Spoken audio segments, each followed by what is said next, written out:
This episode is brought to you by our partnership with Grand Canyon University.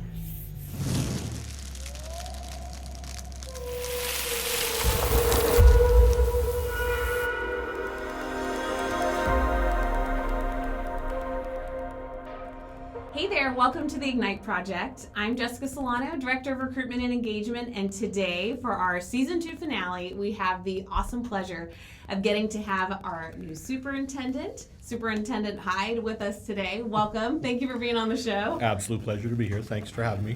For sure. And I still say new because we aren't even at a full year. Nope, July 1st. That's amazing.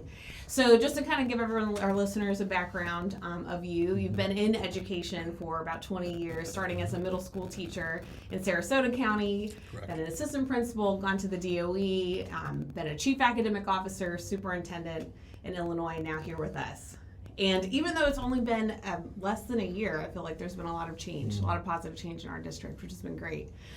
So then that's really the theme that we're going with today is, especially for teachers, we're winding down the school year, we're about to get into the summer.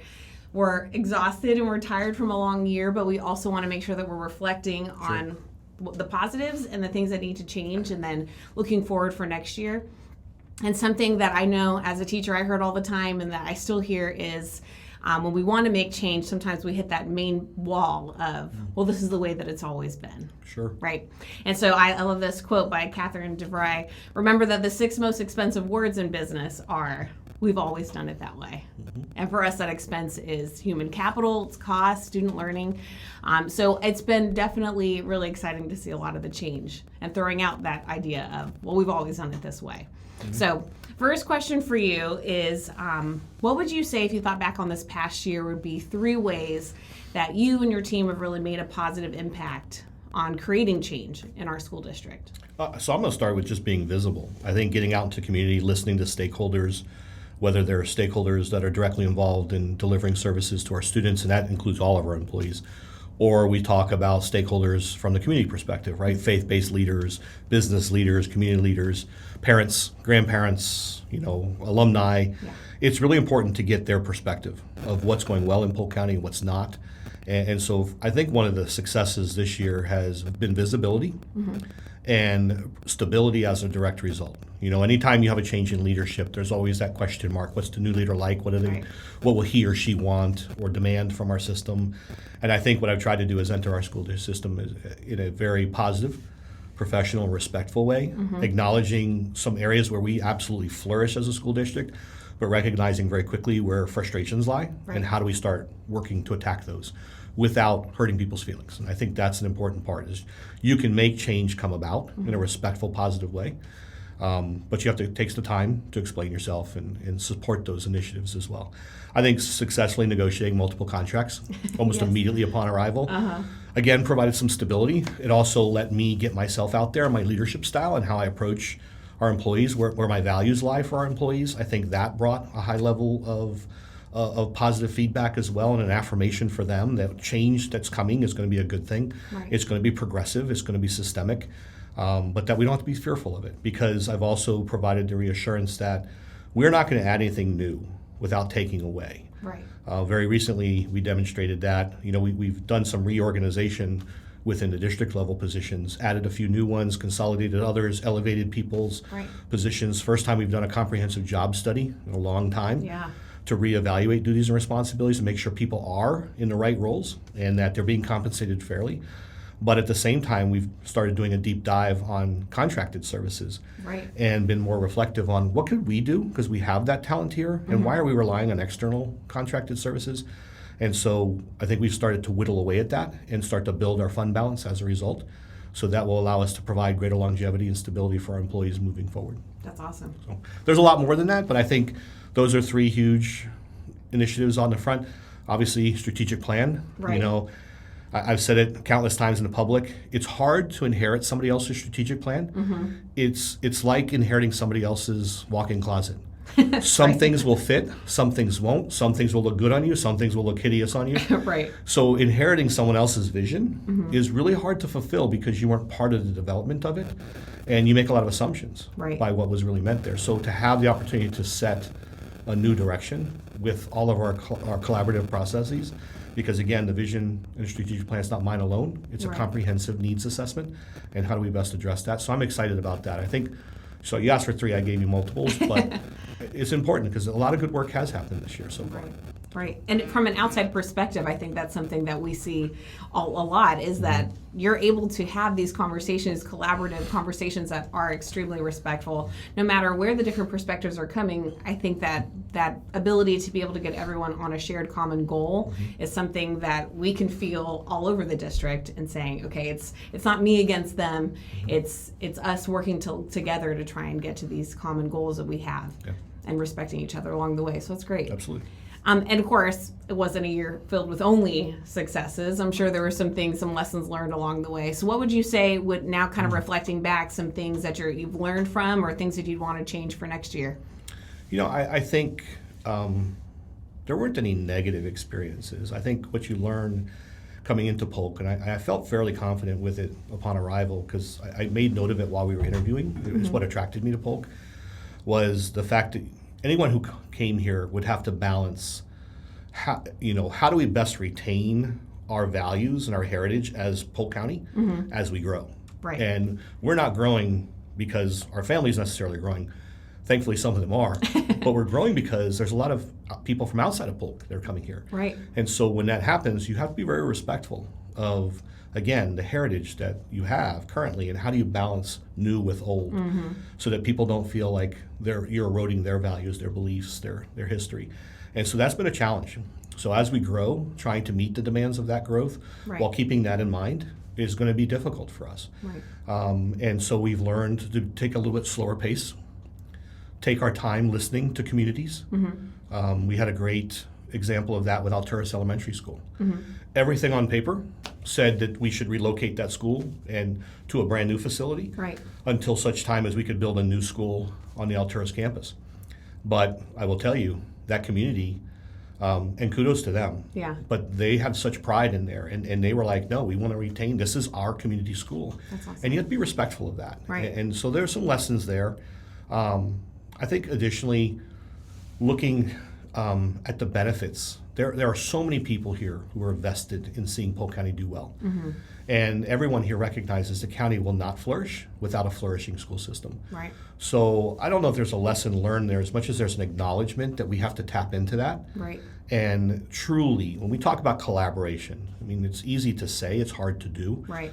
We really have to focus our energy there because there are so many varied interests who want to see us flourish that we need to not necessarily serve as from a recruitment perspective, like bringing people in and trying to find people who want to assist us. Right. It's really going to be managing all of them and all of their varied interests and skills and opportunities they can bring to us. We're going to have to balance that to ensure that it's focused and intentional. So I don't think there's been any real challenges. The only real challenge you have as a new superintendent, depending on your personality, your style, your experience level, is really managing your board. Right.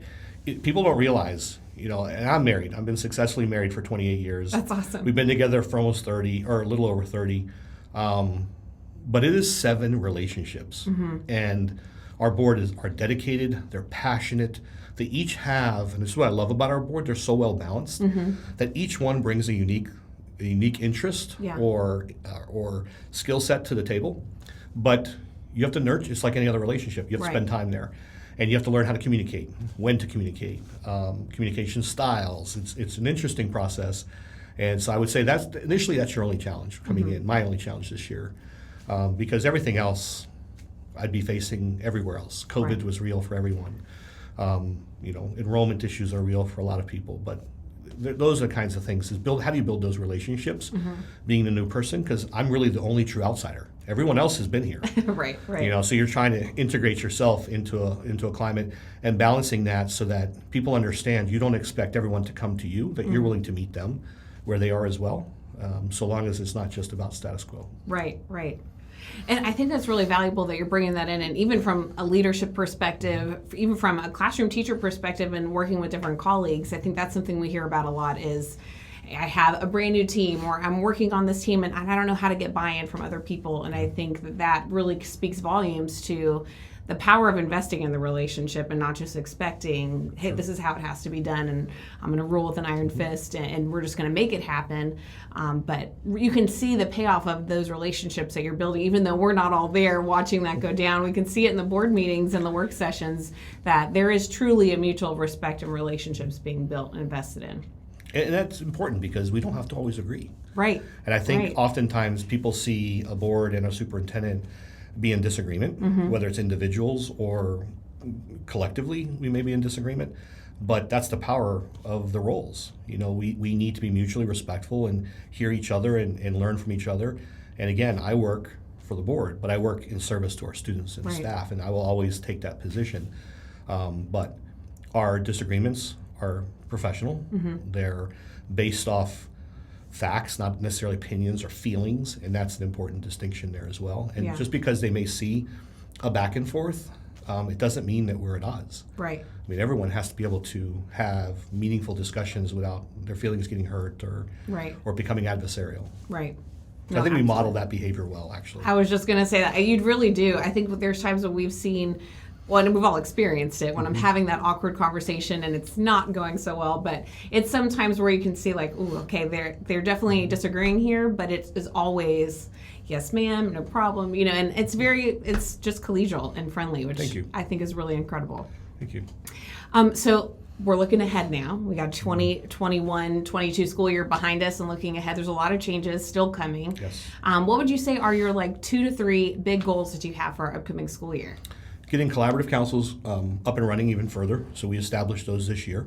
Collaborative councils are a balance between classroom level teachers and our school level administrators. Awesome. We also seed some district administrators. We have a total of 12 collaborative counselors. There's one for early childhood, one for elementary, middle school, high school. There's one for specials areas. There's one for special education, for EL services. And what the collaborative councils process and what they're intended to provide is the teacher voice and the school level voice.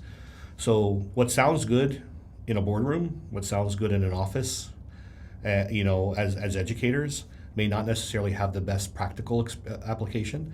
And we have to be considerate of those who are asking to implement things, to hear their feedback, because we may be doing something redundant on top of something that already exists. And Right. so we want to be open. And so what collaborative councils will allow us to do is bring new initiatives and ideas forward for a vetting, for full discussion and disclosure. And then it's not a decision-making body, but it is one I rely on heavily. I've had collaborative councils in my 2 previous districts, and they've been incredibly informative. They've helped us avoid a lot of mistakes. That's awesome. More often than not, all the questions that are asked when they're challenging new thinking and new ideas or new initiatives ends up building the best FAQ you could ever build for your Right, staff. that's true. So we track every question that's asked, and then we type out thorough responses, because that then becomes a handbook that we can give to everyone else. Wow. So with so many big things on the horizon, so we talk about going one-to-one. Every kid has a device. That is the easiest part. The hardest part is how are we going to shift our practices and our focus so that technology becomes a way to open instruction and make that shift from sage on the stage, or depending on what school you went to, a direct instructional model, Sure. to one where the teacher can truly start to function as a facilitator, where students can then use the technology to differentiate their own learning, still striving for the same academic outcomes. But again, that's a very difficult process to transition to. We've been very static in a paper, pencil, textbook-based environment. Right. And now technology, what it won't be for us is just kids staring at it, because that's now become just a digital text. Right. I can do that with a Nook. I can do that with a Kindle. We actually want technology to provide our students with 21st century skills, let them learn how to vet information appropriately, but more importantly, how to apply their learning in meaningful and relevant ways, and to challenge a lot of the problems that we're going to face in the near future. So that's one big initiative. Growth for us is going to be something and continue to address the salary disparities that we've had. Right. For years, Polk County has really struggled financially. We're finally finding ourselves, and knock on wood, we don't Yeah. end up with a recession, but we're finally digging our way out of that hole. And I'm really proud of that. I'm Yeah. proud to be able to bring those opportunities to our staff. Finding meaningful ways to value our teachers and not pull our best teachers out of the classroom and tell them there's a way for you to earn extra money. We're still going to tap into that talent, but we don't necessarily need you to leave the classroom full time. Sure. So how do we create job embedded coaching opportunities for our teachers? We're going to revamp professional development. We're going to revamp the leadership pipelines because we need to get more people through. But additionally, we need to see a higher placement rate amongst those people who do complete the coursework. Right now, the placement rate is not where I would like it to be. Sure. And so there's a great opportunity for us to reflect on that and readdress those issues. From a curriculum perspective, not a lot of change. Really just renewing our instructional focus. And I want teachers and our staff to understand, my job is not to force change. My job is to support everyone in our organization to ensure that one thing happens at the end of the day: our kids learn. Right. And that our kids get all the services that they're entitled to. And that's something that we need to really refocus on. We have been so caught up in the emotion of COVID, the emotion of national politics, the fact that teachers are under more scrutiny today than ever before, high stakes accountability. I mean, there's a lot to be frustrated by. There's a lot to be angry about. But I'm proud of the fact that our teachers and the resiliency we're seeing, we're starting to come out of that. Right. But with that, we need to acknowledge that we need to give our teachers some points of pride to celebrate. And we're going into that season. And I'm going to say graduation. Yeah. There is no better day than graduation. The first day of school is an amazing day as well, because everybody wants to be there. Everybody's excited. All the kids are smiling. They're wearing their best first day of school clothes. And then it all goes away, right? Right. And you find all these brand new pencils in parking lots when you walk away. I mean, it's funny. And you got moms crying and dads crying, people taking pictures, first day of third grade, first day. Right. It's a wonderful experience, but it's not graduation. Because what graduation is, and I don't care what role you play in no matter what school system you work in, and here obviously in Polk, no matter what role you play, you have directly influenced that student's outcome. So it's a food service person, it's a custodian, it's a librarian, it's a bus driver, it's a teacher, it's an administrator. You directly impacted that child's outcome. And what graduation is, it's not just about honoring the kids for having successfully completed the standards. Right. It really is an acknowledgement of 12 years that we have personally and emotionally invested into those kids. Right. And I love that we do elementary graduation walks, because they deserve to be a part of that, because they forget. Yeah. And then all of a sudden, this kid who is 2'2", when they left them, now walks through and they're 6'8", and they're graduating, and teachers just boo-hoo cry. Yeah. And that's what I want them to walk away with this year, is remember why we're here. And it's overstated. What's your why? Right. But it has to be, we have to remind people, what is your why? Right. Pay is always going to be an issue. Politics are always going to be an issue. We're here because we love kids. Right. And we're all about children, and we are change agents, no matter what issues we're facing. At the end of the day, we are in the best position every single day. We get a new opportunity with every child who walks through the door to change their lives. Right. There is no more powerful job than that. Yeah. And that's beautifully said, because I think that really gets to the root of, sometimes we are really excited to become teachers and to start the school year, and then the disillusionment comes in, the challenges come in. But this is truly, we say it all the time, this is your students' only time to take 6th grade math. That's their one opportunity.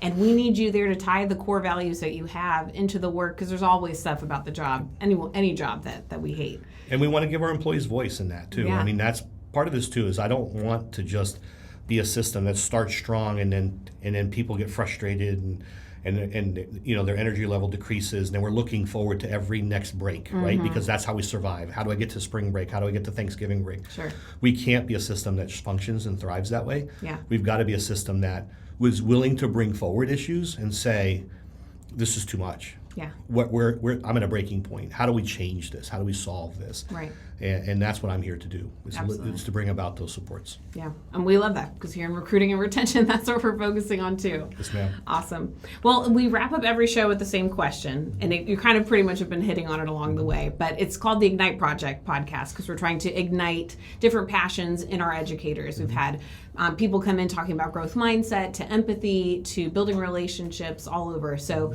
if you could ignite something in the Polk County Public Schools educators, or educators nationwide, what would that be? Reignite their heart, their passion for what we do. Yeah. It's been hard on all of us. It gets me emotional, because at the end of the day, I watch our teachers and I hear from them and I see their emails and I see their frustration on play out on social media and other places. And there are times where you just want to give everybody a hug. Right. Yeah. But you cannot forget why we're here. No one went into public education because we weren't good enough for something else. This is absolutely a calling, and they deserve to have a cheerleader who recognizes that and is going to hold them up as shining stars and the change agents that they are. And that's what I want them to remember. If I can reignite that passion, why did you come into education in the first place? Right. And if I can sustain that for them, then I can die a happy person. I am not here just to get every school to an A. I'm not here to just, to get everybody pay raises, which would be fantastic because that's part of the problem. Right. But at the end of the day, I just want to make sure that every kid who walks out of our school system had the best high quality educational experience, not just academics, educational experience, holistically. Right. Social emotional development, exposure to the arts, exposure to athletics and other opportunities, and that they become good citizens. And if I can reignite that spark, that energy, that passion that drives us each day, then again, I will be very satisfied. I love it. That's awesome. Thanks. And I think that is definitely going to make a huge impact on the retention of teachers and seeing great teachers stay in our classrooms. Yeah. So Thank I you. appreciate you leading by example, appreciate your time giving us your insights on these questions. Sure. And perfect finale for season Sure. 2. You got me. You almost made me cry. I know, that's pretty good. Almost. Awesome. We'll Thanks, see you everyone. guys next time. Are you fired up? You can continue to fuel the fire by connecting with us here in Teacher Engagement. Every month, we host virtual all-teacher seminars, and we also have ongoing programs designed to support teachers wherever they're at in their teaching career.